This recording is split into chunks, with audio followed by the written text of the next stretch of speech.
Najteže je biti poseban sa nekim ko te ne smatra posebnim.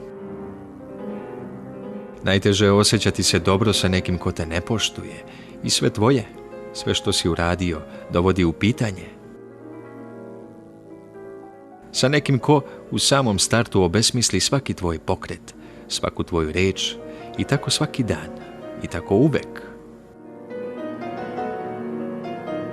I umjesto da radiš na sebi, da se uzdigneš i nastaviš dalje po svom, ti se večito vraćaš nastojeći da mu udovoljiš i objasniš nešto što ne želi da razume. Taj neko može da ti bude otac, brat, prijatelj. Taj neko može da bude bilo ko. Neko ko je već godinama sastavni deo tvog života i samim tim ima pravo na tvoj život i tvoje odluke. Najteža je ta ljudska borba sa ljudima oko sebe, ne sa strancima, ne čak ni sa neprijateljima, već sa svojima, sa onima koji te okružuju, sa ljudima koji znaju i najbolje i najgore od tebi. Pritom ovo najbolje retko ističu, a ovog najgoreg se dosledno drže i mašu njime kada zatreba.